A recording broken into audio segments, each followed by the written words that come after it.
So what are we working on today? So today we will be continuing where we left off last stream, which is getting the world generation working from Minecraft in SpacetimeDB, which is very cool. Yeah, I was like looking through the code and I thought this was like super interesting. I was like, okay, like here, you know, there's a note here that says temporary code, center CX, center CZ. And then, you know, based off of the spawn position here. And then we're going to go basically minus 10 blocks in one direction and then plus 10 blocks in another direction. And I'm like, okay, so this is basically like generating the like initial area for like the player to play. And I was like, okay, this is cool. Where else are we generating terrain? And the answer actually is that we aren't generating terrain anywhere else. This function is only called from this one place. Yeah, so we can actually get to the end of the world. So we are actually only ever generating 20 chunks by 20 chunks, and that's it. So this is interesting. I think what we can do today actually is get just this working in SpacetimeDB.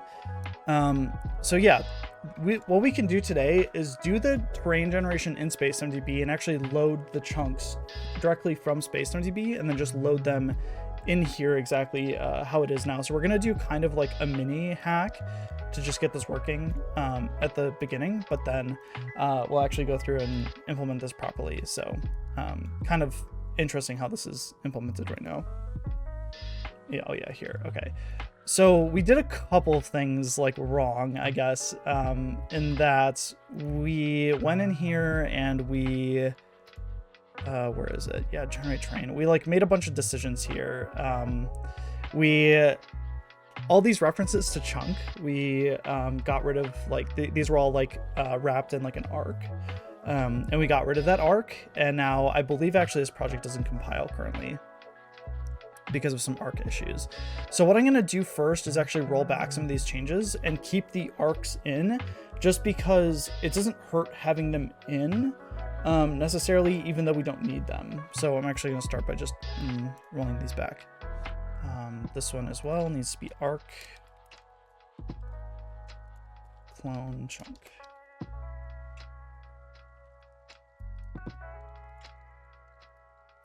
So SpacetimeDB Minecraft, if I just do git diff head, right, stat 200, we can see all the files we changed. Okay, so we also have to open up biome. And we'll also do on this, we'll do a compare with revision, and then we'll just do the base commit. This one should be fine. All we did is we added a spacetime type. Okay, arc self. So here we need arc self, and then instead of just returning self, we need arc new self, like this. What we probably will do now, just because it makes sense to do this now, is I'm actually going to generate chunks. We'll change this to a loop. So we'll do for x in -3 to 3. And then for z in -3 to 3. And then we'll actually do this for all these chunks. So we have generator, generate train, x, z. Create the new chunk here instead. Okay, then we're going to generate the chunk with the state. Okay, I'm going to publish one more time. Okay, so it says that was successful. So actually what we can do now is just do spacetime call SpacetimeDB Minecraft, and we're just going to call generate chunk. Okay, spacetime logs SpacetimeDB-Minecraft. We should probably improve the logs as well. Okay, so there's a bunch of errors. Failed to insert unique chunk. Okay, what did we do wrong? SpacetimeDB chunk position. And we're going to say pub x is an i32, and then pub z is an i32. And then we're going to change this chunk storage like this. So it's going to be position SpacetimeDB chunk position. Unique value is not implemented for SpacetimeDB chunk position. Yeah, I think I actually can't do this thing that I wanted to do. I think what I have to do is have like a chunk ID here.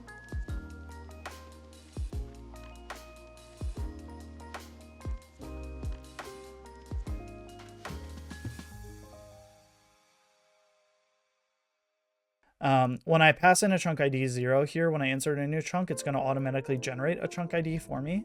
I have to rename this chunk storage to SpacetimeDB chunk or something reasonable, because chunk storage is actually overloaded. And if we don't rename this, we're going to have some problems. So I'm just going to rename that. So then, cool. Now we get to actually work on the client side in quotations, because it's actually the server as well.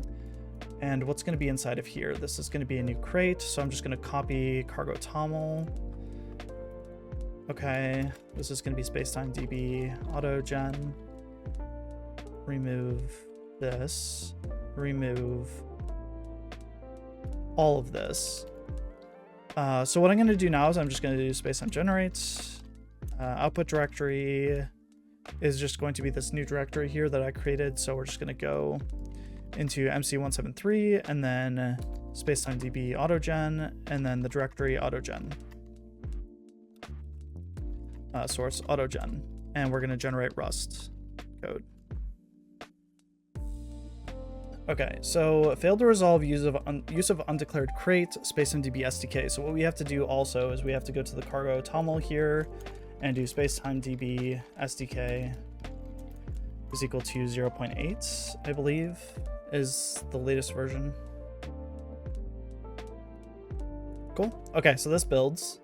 The reason I'm doing this as a separate crate is because both MC173 and MC173-server, both of these things need access to these types. So I've done this in a separate crate. So what we're going to do is we're just going to set up the connection to SpacetimeDB, generate the chunks in SpacetimeDB. We'll potentially just download them, but right now we already did the generation of those chunks. So all we're going to do here is connect to SpacetimeDB, subscribe to those chunks. We will receive those chunks as part of our subscription, and then we're just going to put them in the place where they typically would have been otherwise, and kind of fake it so that the MC173 server thinks that it generated those chunks even though they came from SpacetimeDB. So that's kind of the hacky workaround that we're going to do today. Okay, so this is basically all the way at the bottom. Okay, so I'm just going to copy this code here. So connect to DB. I'm just going to jump back into here.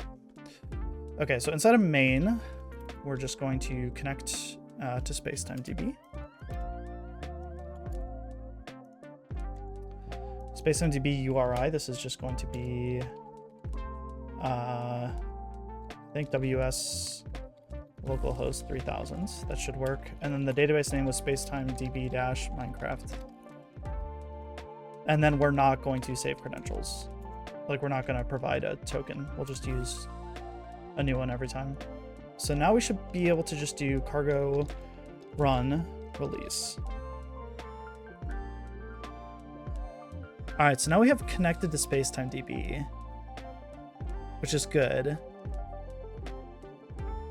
So we have to find how to actually subscribe here.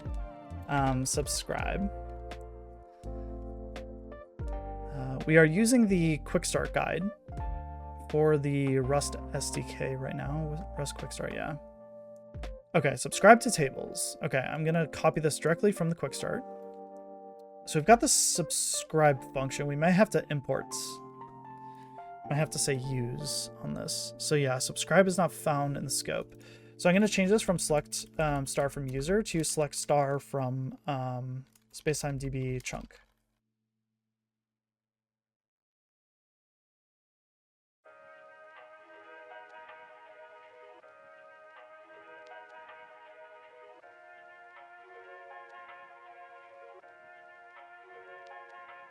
Okay, awesome. So now we're doing select star on SpacetimeDB chunk. The only other thing that we have to do here is we have to do a callback for the SpacetimeDB chunk table.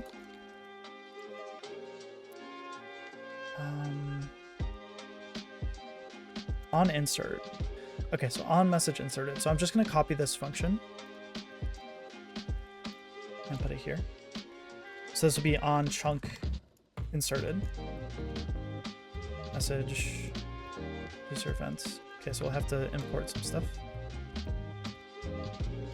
Message. Oh, this would be the chunk. SpacetimeDB chunk.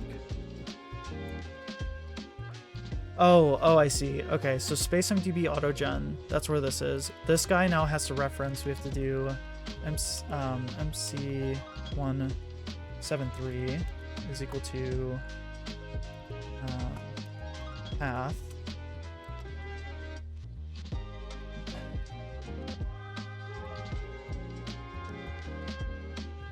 Okay, so now this other chunk here, we want to reference this chunk. So this is going to be MC173 chunk. In order to get this to compile, we may so we commented out the chunk implementation here.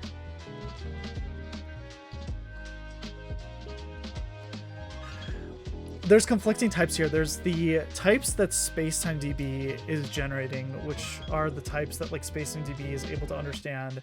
And then there's the MC173 types, which are the types that like MC173 understands how to use.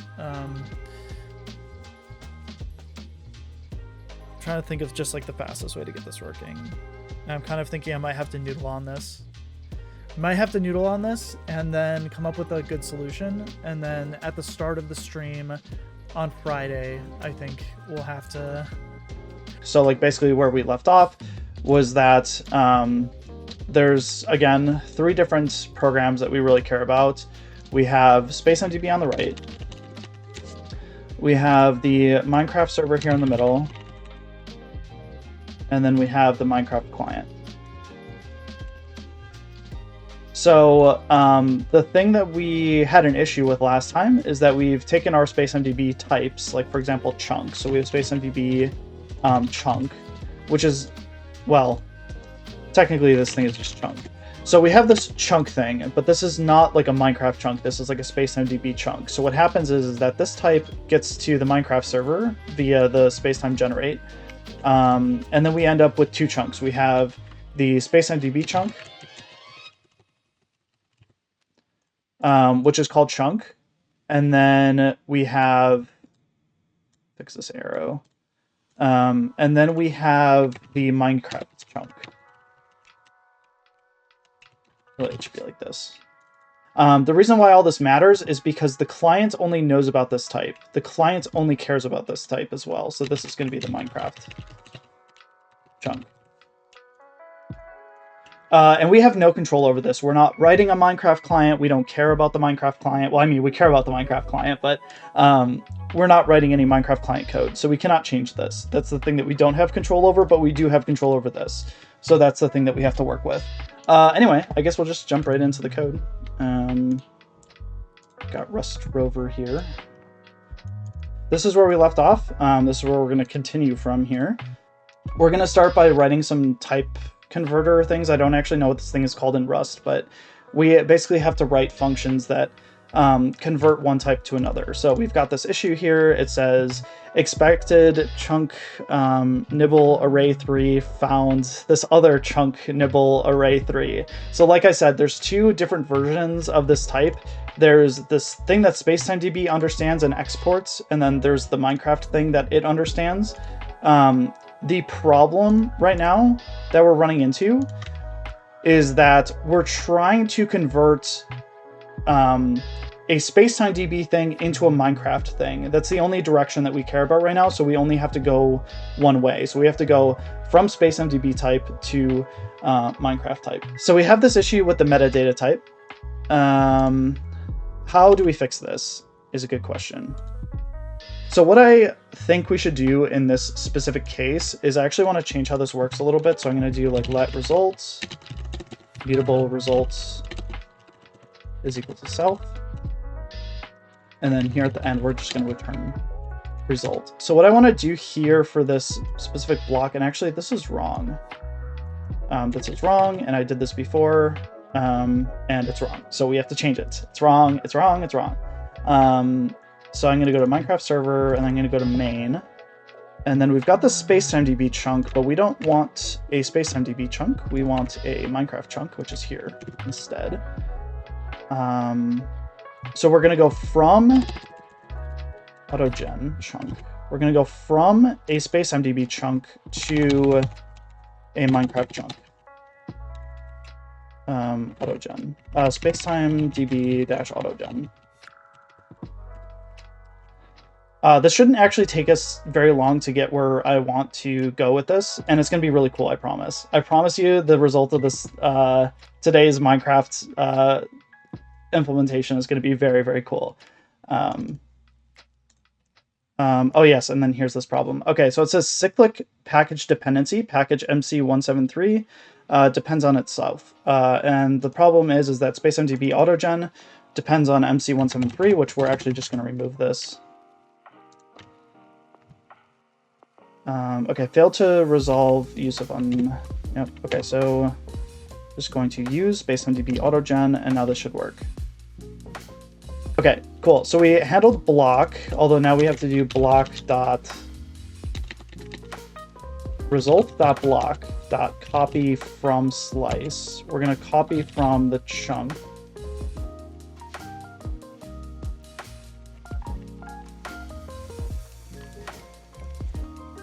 Okay, what do we got going on here? So basically, we have as an input, we have a SpacetimeDB chunk as inputs, and we have to convert this to like a Minecraft chunk.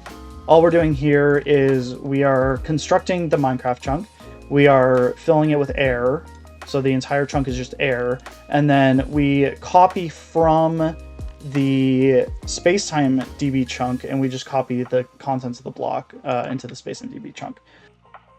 Excellent. Mismatched types. So expected chunk nibble found AutoGen nibble. So I think this one as well I can do .into. Okay, perfect. Same deal here. So we have a SpacetimeDB nibble, and it needs to be a Minecraft nibble. So we just do into. So this into is literally just going to call that function that we wrote. It's just going to call this guy. So it's just converting from the SpacetimeDB type and converting it to the Minecraft type. Okay, so now we have the height. It's a 2D array for height. This must be like the height map. Yeah, height map. The height map is closely related to the sky light level. The height is set to the first block in a column. This is also just an array, so what we can do with this. I'm not going to write a helper for these simple arrays because yeah. So now we just have results.height.copy from slice. We're going to take value height, and then we're just going to take that whole thing. So what we have to do is we have to generate a function that converts from this biome type, from one type to another. So I have to do impl from AutoGen biome for biome. So what this is going to do is it's going to take the SpacetimeDB enum type and it's just going to convert it to the Minecraft type, and it's just going to do this for all of them. So we've got, okay, cool. So we've got this function now. We are getting close. We're getting very close. We still have a mismatched type, and the reason for this is because we need to take this and we need to do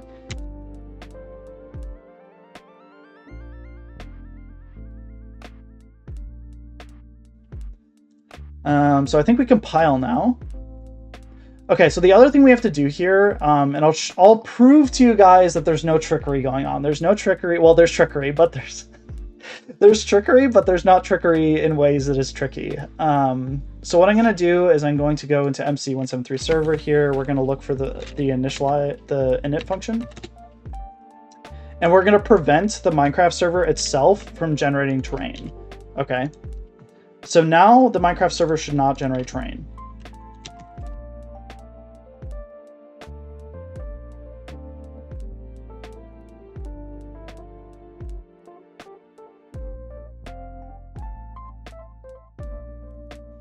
And there's no world in SpacetimeDB right now. If I jump in here, there's actually no world. So we just fall forever. There's no chunks. There's no nothing. There's no animals. There's nothing.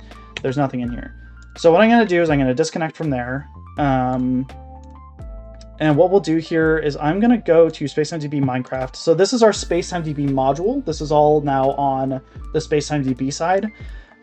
We have this function here for generating terrain. I'm just going to call this function. So how I call this function is I'm just going to do spacetime call SpacetimeDB-Minecraft, and we will call generate chunk, which is poorly named, and we shall rename it. But anyway, so we're going to call this function. If I do spacetime logs SpacetimeDB-Minecraft-f, we'll see that it generated some chunks. So some chunks exist in the table. Now the interesting thing is if I pull open the Minecraft server, you can see that it is actually receiving the chunks from SpacetimeDB. So I'm going to wait for it to receive all these chunks because it's like basically downloading them over network socket, right? So it should hopefully be finished now. So actually, if I go back into the game now, we can see we have terrain generated by SpacetimeDB. There's no magic going on here. This is terrain generated in SpacetimeDB, downloaded from SpacetimeDB into the Minecraft server, and then now we have a world, which is very, very cool. And actually, one thing that I thought was pretty cool is that if we actually just redeploy here to kind of show you guys the rate at which it's receiving the chunks, maybe, so we can just do publish here again. So we've published fresh, so there's no world again. If I go ahead and restart this guy, I'm gonna have to clear the test world again. Okay, so I'm gonna start it, and then I'm gonna start the SpacetimeDB generation by just calling spacetime call, generate chunks, land in midair here. We can see the chunks actually loading in. So basically what's happening is the chunks are being generated on SpacetimeDB. They're being sent, actually the chunks are already generated. So the chunks get generated and then they get sent over the network socket to the Minecraft server and then they get loaded in.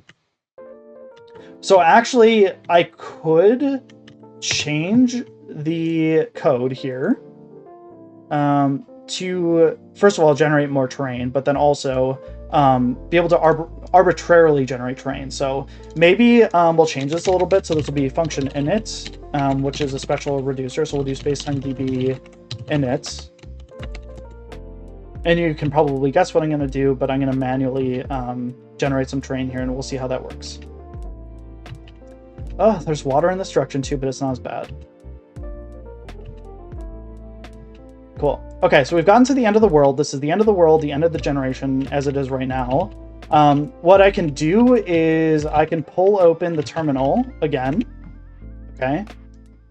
And we can do a little bit of cheating. So I'm going to do spacetime call SpacetimeDB-Minecraft, and I'm going to call function generate chunk, and I want to generate -4, -4.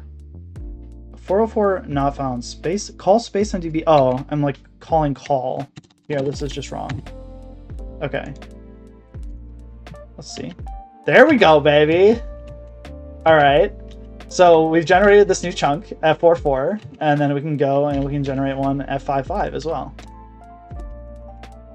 So it does have to wait for SpacetimeDB. SpacetimeDB generates the chunk pretty quickly, but then it actually has to download it from SpacetimeDB, which I think is the slow part. But this is really cool. I can like go and I can just generate whatever chunks that I want. I can like totally control that element. Oh, that's cool. You can like see like the side here. Like look at there's like a cave down there with like some lava and stuff in it. This is really cool. So like when we move the player position to being in SpacetimeDB, we can automatically generate chunks as the player walks around, because that's not actually implemented in the server that we're using right now. So the server we're using right now is an open source implementation of a Minecraft 1.7.3 server. So it doesn't have all the features that Minecraft would typically have, but we can add some of these features. So this is very cool. This is a very, very cool update. The next stream in terms of Minecraft will, like I said, be adding more logic into the SpacetimeDB module. I think I probably will open this up on GitHub for anybody who wants to play around with it. So I'll probably post the GitHub link in the Discord.